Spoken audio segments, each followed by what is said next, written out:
Live from downtown Detroit, home of WDIV and Click on Detroit, Local 4 News at noon starts now.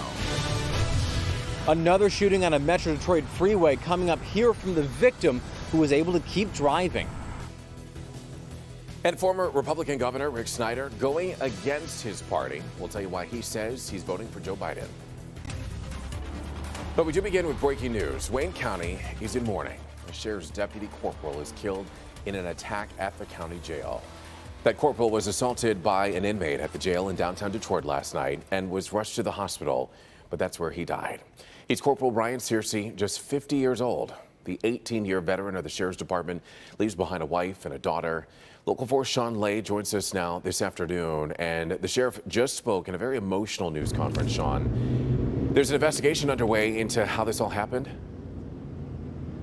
Two investigations. DPD, they've got a homicide investigation underway and an internal investigation here in Wayne County into what went wrong when Corporal Brian Searcy, you see here, and Evrod, you said it, a father, a husband, and a just beloved member of his church, community, and the Wayne County Sheriff's Department. He was checking cell doors last night during lockdown and something went drastically wrong and he was attacked. Here's what we're learning about what happened inside that jail last night.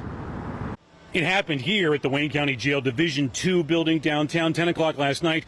The jail goes into its typical night lockdown. Inside, inmates are to return to their cells. Old-style jail doors are then closed, locked, and checked by a deputy. Corporal Bryant Searcy was going cell to cell checking locks. It seemed the cell door to an inmate was locked, but it was not. That inmate opened the door and attacked Corporal Searcy. There was a struggle. At the end of the struggle, he lost, we believe he lost consciousness. He was ultimately conveyed to Detroit Receiving Hospital, where he was pronounced dead. The sheriff, Wayne County Executive Warren Evans, family members and fellow deputies at receiving last night, waiting for word, and they got word that Corporal Searcy did not make it. Truly rocking this department that has had a very rough time since COVID-19 had hit. Much more, Evrod, coming up on tonight as the community reacts to this death, as the sheriff and the county members, executives react to this death. But I can tell you, just people are very shaken up by this. He was very well loved. Back to you. It is such a tragedy, and our hearts are, of course, going out to the Wayne County Sheriff's Department dealing with this loss, as well as Searcy's family. Sean, thank you for the update there. Now to a Local 4 News update. A Chesterfield Township man is facing murder charges in a crash that killed a 10-year-old girl. Warren police say that 60-year-old Timothy Otto went through a red light at 10 Mile and Ryan in July and crashed his truck into a car that was driven by the 10-year-old's mother. He was carrying a backhoe on a trailer, and that fell onto the girl's car, and it killed her. Otto is now facing second-degree murder, manslaughter, and reckless driving charges, and he's expected to turn himself into police tomorrow. He says it was a case of road rage. This afternoon, we're hearing from a driver who was shot at on I-94 this morning. This happened at I-94 Telegraph overnight, but it had the freeway closed for a good part of the morning commute. And as Local 4's Grant Hearns reports, the victim says that he was just on his way to work. The shooting happened after what the victim is describing as a road rage incident, a flurry of bullets in the early morning hours. Michigan State Police investigating yet another freeway shooting this summer. This time it was near 94 and Telegraph in Taylor, just before 4 in the morning. The victim, LaCour Vaughn, telling Local 4 the shooter was driving erratically, speeding up and slowing down. Vaughn says they passed each other on the road several times before he moved in front of the shooter as he was driving to work. I guess he didn't like that, and case of road rage happened.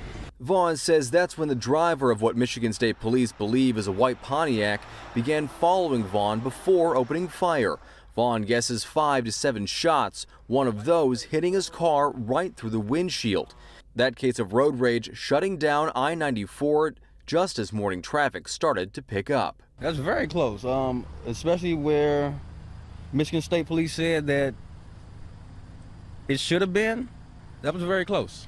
So I'm lucky to even be alive today. The shooting is one of more than a dozen so far this summer that have shaken drivers. Vaughn says he's won, but kept driving to work anyway. A little shooken up, but It's another day. It could have been worse. Thankfully, Vaughn wasn't hurt. He was actually able to call 911 while he was still driving to work. Michigan State Police say the investigation into how this shooting happened and who that shooter is still ongoing.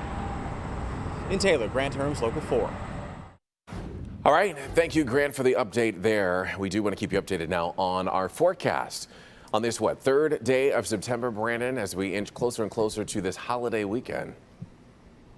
Yes, and it will be the warmest day of the week, past and present, and could be the warmest day that we see for a little while as we get into the middle upper 80s. A little bit of trouble that we are tracking as we look live from the Penobscot building toward Comerica Park, Ford Field.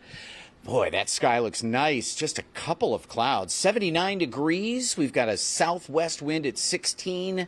We do have humidity only 50%, which is on the lower side, so humidity not a big deal. Winds at times are gusting 20 to 30. It's a 28-mile-an-hour gust in Pontiac, and these aren't violent storm winds, just a little gusty as we head through the afternoon. Temps again heading into the middle 80s. A couple more clouds coming and going through the later afternoon, and by 4 p.m., could see some showers and storms forming in our north zone under a marginal risk for severe weather. We'll time it out a little closer, see if maybe you can get in on a shower later tonight, and the ups and downs of our holiday weekend ahead. Brandon, thank you very much. We'll be checking in with him again shortly, because right now we want to get to Decision 2020 and former Michigan Governor Rick Snyder. He is the latest high-profile Republican to announce his support for Democrat Joe Biden. And in a USA Today op-ed that was published today, Snyder wrote, quote, "We must elect Joe Biden in November so that we can beat the arduous but essential process, or we can begin the arduous but essential process of healing America and putting society back on a positive path where civility and working together help us achieve great things as a nation once again." He went on to call President Trump a bully, lacking a moral compass. And in response, the chairwoman of the Michigan Republican Party called Snyder Mr. Irrelevant, saying that voters don't care who Snyder supports. Meanwhile, today is being called Battleground Thursday in the presidential election. Both Joe Biden and President Trump are visiting key swing states today. Biden is going to be in Kenosha, Wisconsin, where he'll be meeting with Jacob Blake's family. He was the man, as you know, who was shot by police and is now paralyzed from the waist down. And that shooting then sparked protests throughout the city. President Trump did visit Kenosha, Wisconsin this week himself, but he did not meet with Blake's family. He's going to be taking his law and order message to Pennsylvania today.